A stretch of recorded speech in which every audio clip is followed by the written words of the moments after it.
He wasn't sure what his next move should be. He didn't like conflict, but he knew he'd have to confront him. He had lived in this neighborhood for years and felt at peace, but now he came to put an end to his tranquility. He had thought it over for a while now. He knew his decision could have consequences for not just him, but for his neighborhood. What he decided to do would have all of his neighbors raising their eyebrows. Oliver Lynch lived in Osceola County, Florida, for more than 25 years, and had never found himself in a dispute.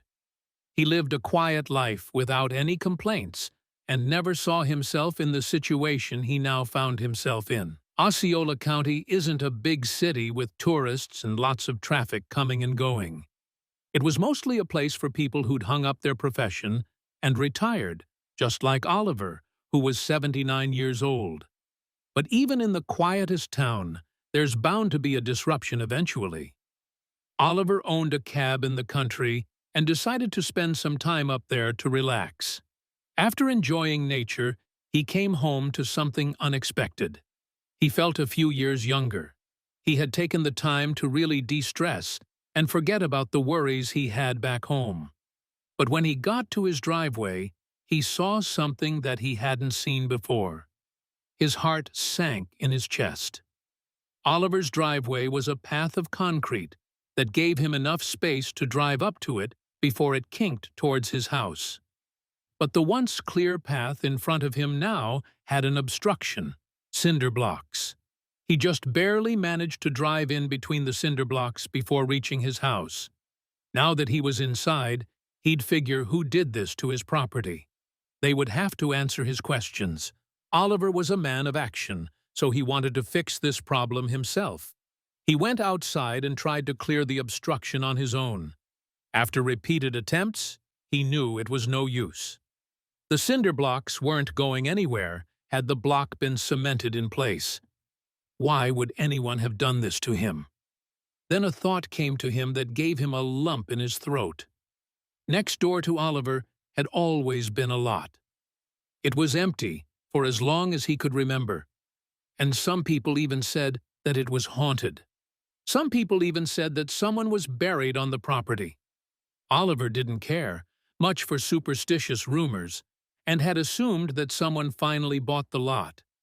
Maybe he had put the blocks to separate the properties. But why were they right in the middle of his concrete path? Oliver was oblivious as to who had purchased the lot. He had no idea how he would contact the owner. But then a revelation came to him. The lot was being worked on, and as time went on, more construction men came in to build the property. More heavy machinery appeared too, and Oliver couldn't help but wonder who the owner of the lot was. He needed to contact them and find out. Someone working on the property must know who the owner is, right? He made his way over the cinder blocks and onto the property. He hoped that the men there could answer his questions. After asking the man in charge about the owner, he finally had it: the owner's phone number. But he didn't know that this dispute was not going to be fixed so easily. Oliver walked back into his house and typed the number into his phone. Soon, the phone was ringing, and the longer it rang, for the more uncomfortable he felt. He didn't like confrontations, and had lived his life avoiding them. The neighbor eventually answered, and Oliver stammered out his complaint about the cinder blocks. But Oliver didn't expect him to be so unreasonable. The neighbor told him that his property line was where the cinder blocks stood, and he wouldn't move them. Oliver felt anger inside him that he hadn't felt for a long time. Oliver was caught off guard by the man's rudeness. What was he to say now? Oliver had built the driveway himself, and had lived there peacefully for a quarter of a century. The man hung up on him, and the problem still hung in the air. Oliver knew he had to do something. He needed to find a way of getting evidence that it was his property. But he had to act fast. Oliver searched extensively through his files to find the property records, which was not an easy task, considering he bought the house more than 2 decades ago. Hundreds of boxes later, he stumbled across the one he had been looking for. Finally, he found them. Finally, he had proof. But was it too late? As Oliver read through the files, he savored his victory. The records stated he was entitled to 2 adjacent 12-foot driveways. He then drove to the Osceola County offices to corroborate the information and was told the records were accurate. But there was one more problem. Osceola County told Oliver that, despite proof that he was entitled to that piece of land, they couldn't force his neighbor to remove the cinder blocks. You have to hire a surveyor to settle a dispute, or take his neighbor to court. Oliver didn't want to do either of these, so he tried talking to his neighbor again. But the man wouldn't even pick up his phone. So Oliver decided to catch his attention in a way he couldn't avoid. Oliver contacted his local TV station, WFTV, and told them of his ordeal. The station decided to air a story on the dispute and headed to his neighborhood to interview him.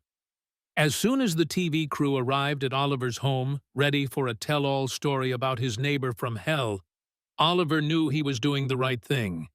He had to make his neighbor pay. After all, he was in the wrong, right?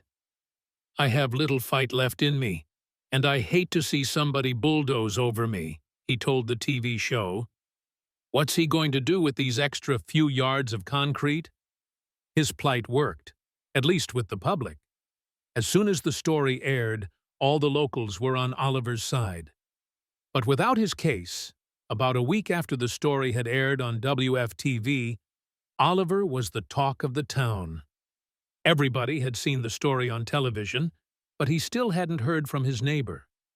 But then one day, Oliver's neighbor came to see him. Given his past interactions with the man, Oliver didn't have high hopes for this encounter. Oliver watched as his neighbor walked up to his driveway to his front door. With each step his neighbor took, Oliver's breath quickened.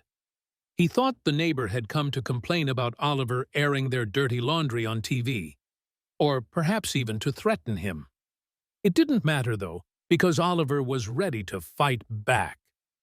To Oliver's surprise, though, the man just wanted to simply talk. He asked Oliver to show him the property records and explain to him that he had never intended to cause such a scene. He wasn't that type of neighbor. He genuinely thought that piece of land belonged to him. But that wasn't all. Though Oliver could have been spiteful, given all that his neighbor had put him through, he was happy to have this civilized conversation. After all, they were neighbors, and Oliver didn't want him to have any bad blood. He asked the man if he would remove the cinder blocks, and he agreed. But what made him change his mind? In one of Oliver's previous interactions with his neighbor, he had learned that the man was a minister. But that didn't jive with his behavior towards him and their dispute, and Oliver said as much to WFTV, a God-fearing man. But I don't think that's very Christian-like. Perhaps, after much prayer, the man realized he wasn't being fair to his neighbor. Whatever the reason, Oliver was relieved. But not all neighborhood disputes end so civilly. A community in Washington was up in arms after a neighbor built a house on his property and painted it pastel purple. They even started a petition against it, claiming the garish pink job would devalue their own homes. Nonetheless, the neighbor ignored them. But the man whose property was adjacent to the house decided to get revenge in an unusual way. The neighbor's home wasn't adjacent to the purple house, but his field was, so he got on his lawnmower and decided to craft a secret message to his neighbor that would only be visible by looking at the properties via satellite on Google Maps. And though his revenge was more subtle than what many others would like, perhaps that's the best way to resolve a conflict with a neighbor. Of course, you can always get the law involved. Disputes between neighbors are a part of everyday life. After all, we don't choose who we live next to, and it's unlikely that we'll get along with all our neighbors.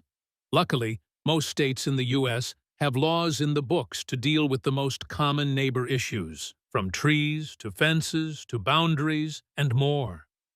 If you are curious, look up your state's statutes or court decisions online or at your local government office.